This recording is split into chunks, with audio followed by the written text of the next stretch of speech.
So ito yung kangkong. Yan po yung mga sangkap. Paano maggisa ng labong. Saluyot. Plastic, frozen tan. Yan. Maluto na duwarang putahe. Adobo ya labong. Saan ginisaya pising. Gulay na labong. Bamboo shoot. Mga araw. Pinakuloan ko yung pork belly para meron akong pork stock na isasabaw dito sa aking labong. Okay? Yan po. Natanggalan ko ng mga dumi niya. So ito nilagay ko na yung pork belly para palabasin ko yung mga taba niya para mas masarap. Yan po. Tapos dyan ko igigisa yung mga bawang, sibuyas, luya. Tapos lalagyan ko ng jalapenos or sili. So ito na yung yung pork belly. Ginigisa ko na. Nalabas ko na yung mantika niya. Tapos bawang. Kasi dalawang putay ang gagawin ko. Tapos luya.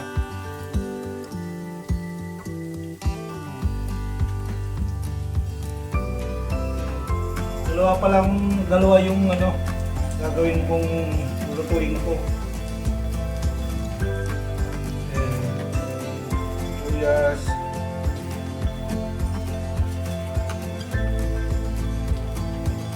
Sili.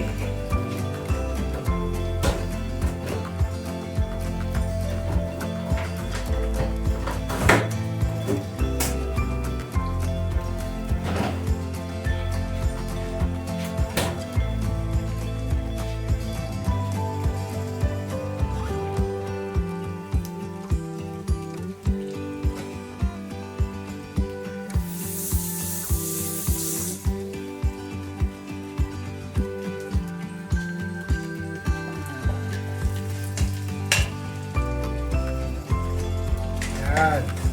Isa lang. Isa lang. Isa lang.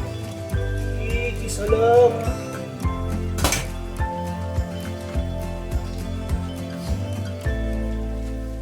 Ganito dito. Dalawang gagawin kong putahe para hindi muna ako magluluto. So ito yung lulutuin ko ngayon. Then siguro Sabado na ako magluluto. Ganito talaga sa Canada. Para hindi ka tipid din sa kuryente kung dalawang lulutuin mo. And then, the other 2 days, hindi ka na magluluto. Ito yung labong ng Pangasinan.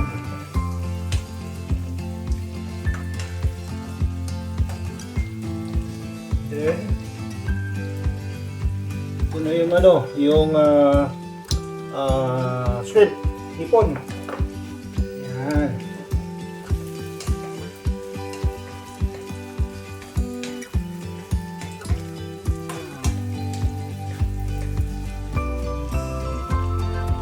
Lalagyan ko ng konting asin.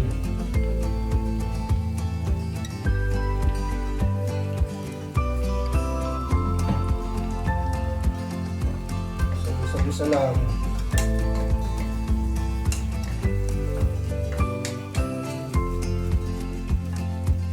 Nyo.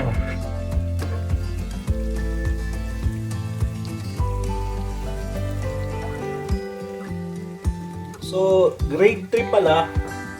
Nagluluto na ako ng grade 3. So, 9 years old ako noon. Nagluluto na ako. So, nanonood din ako sa nanay ko kung paano magluto. Kay tatay ko. So, ito nga, medyo natutunan ko rin. Ang pagluluto ay isang pagmamahal, isang vlog. Kasi pag masarap, talagang binuhos mo yung galing mo dun sa luto mo kung masarap. Ha?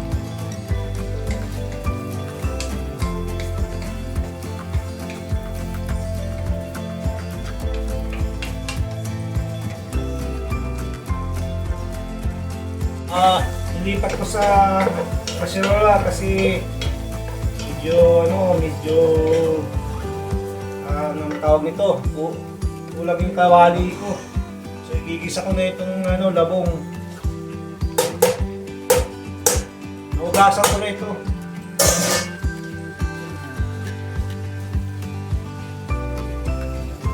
Yan. Tapos tatakpan ko ulit siya para magisa yung mga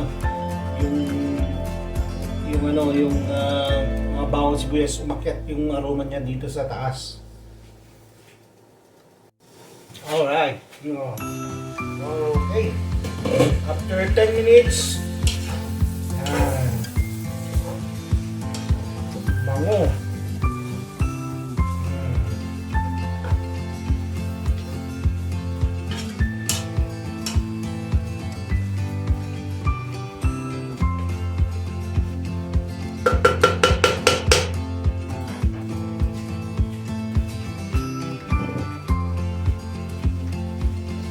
Itong bagong ko pala, maubos na.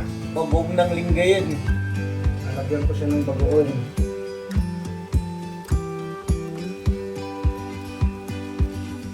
Para masarap. Kaya unti-unti ko itong bagong namin kasi kukunti na. Hindi pa nakakauwi ng Pinas.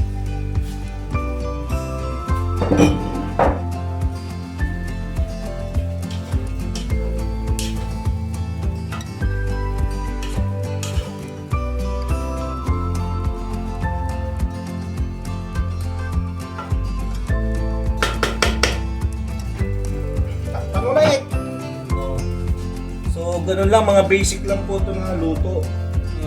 Natutunan ko rin. Pero minsan sa isang tao mayroon din specialty. Pero mostly mga gulay yung niluluto ko din. Mga basic lang po ito. Okay, titikman na natin.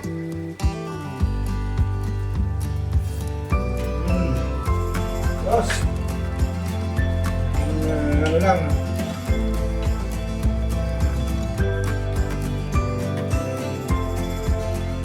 Tapos, nalagay ko na yung saluyot na nasa plastic. Yan, kukunti lang yan. Pero pag sa Pinas, marami. Libre pa. Tanim ka lang. And then, kangkong. Gulay na kangkong.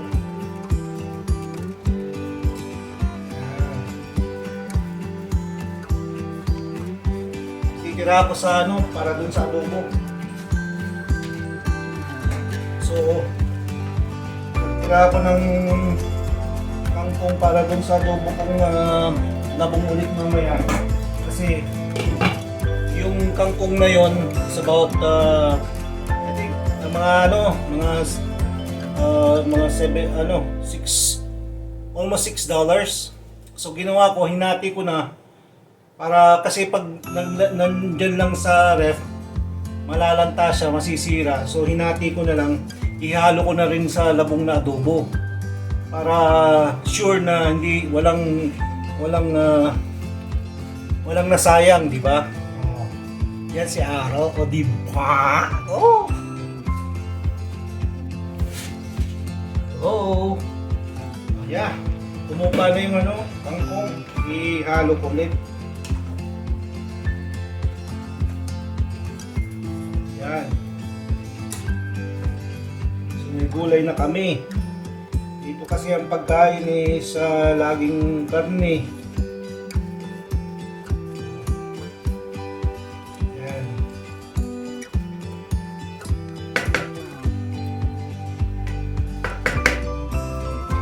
Medyo mga 5 minutes luto na to.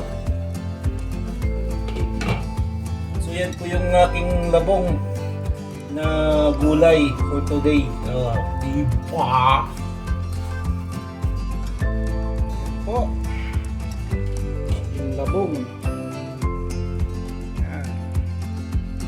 May ipon for dinner. Yan. Sunod ko yung adobong labong. Dito yung mga ingredients niya. May sili, may labong, saka kangkong. Ayan. So, tanggalin ko muna yung dumi niya nitong baboy. Pakulang ko one time lang na pakulo and then saka ko siya igigisa ulit. So yan, kumukulo na. So tatanggalan ko ng ano to. Nalagay ko sa ibang ano. So lumabas na yung kanyang dumi.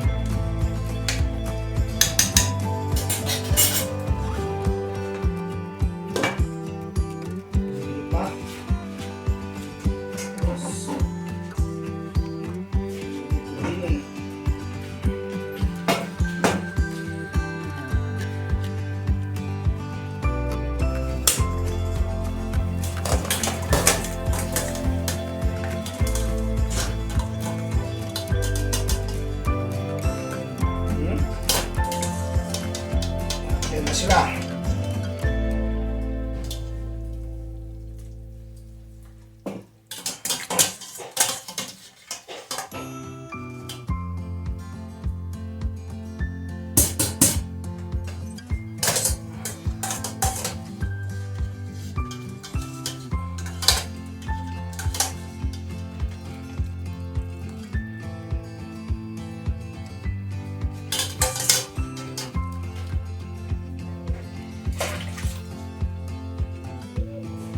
Yan. You know? Ito, lagyan ko na ng mantika ulit. Itaas ko ng konti. Yan. So, ito.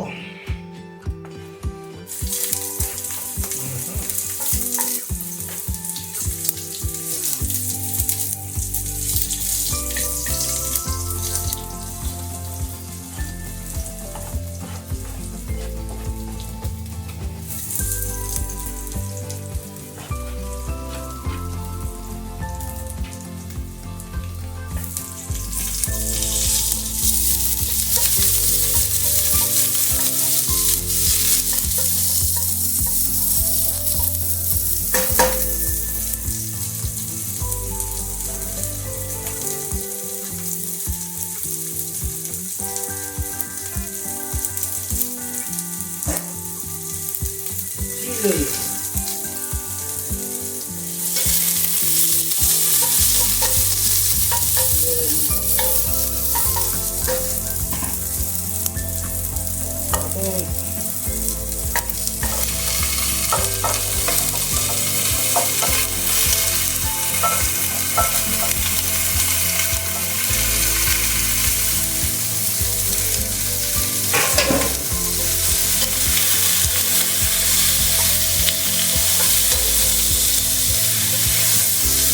Adobong baboy.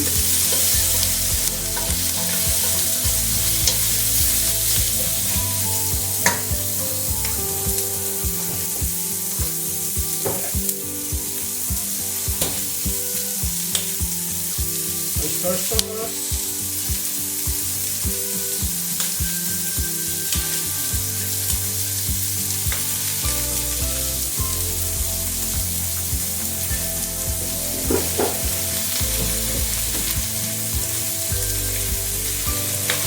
Soy sauce.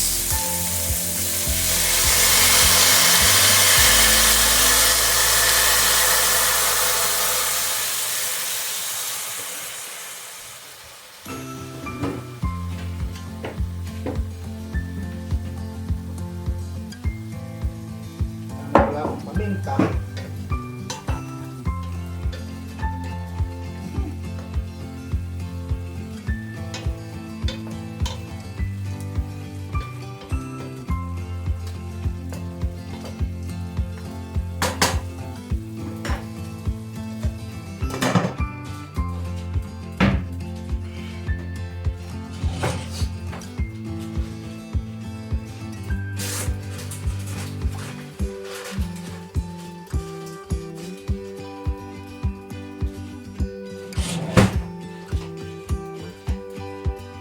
So, paminta.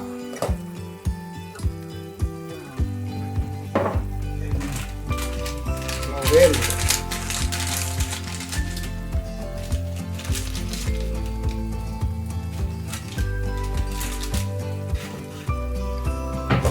Halo-halo.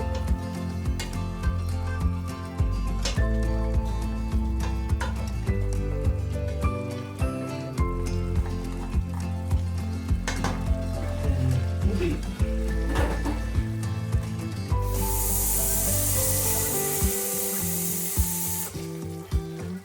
Tubig.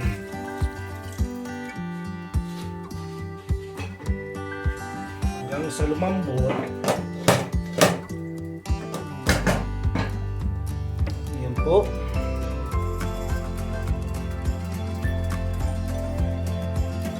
Adobong labong na may baboy. Para tumagal. Mapanis. Kuluan ko na lang. Then,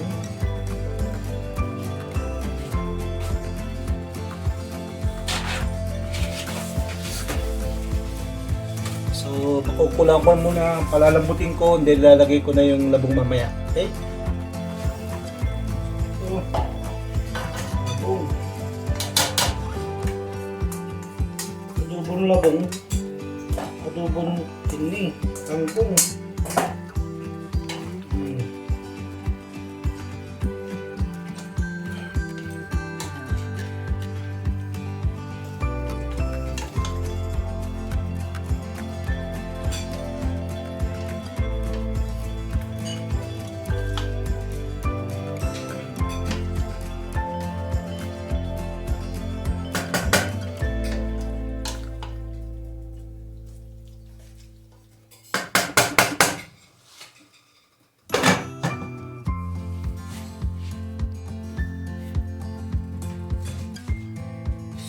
Saan yung suka?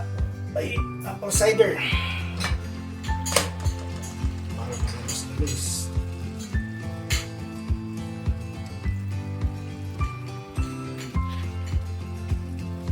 Apple cider.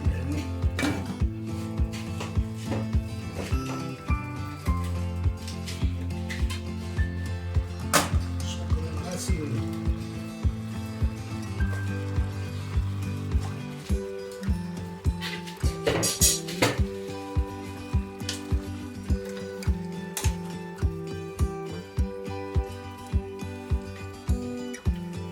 Ayan. Adobong kangkong, adobong labong.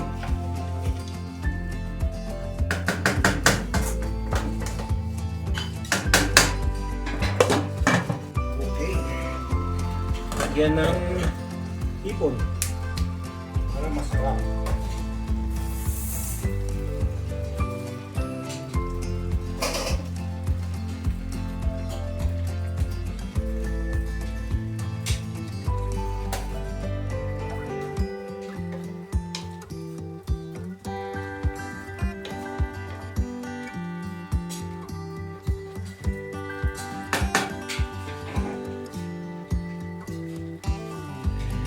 Kangkong.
Yun. Tapos na. Sumpala. Yun. Adobo, baboy, labong, saka kangkong. Version ko yan.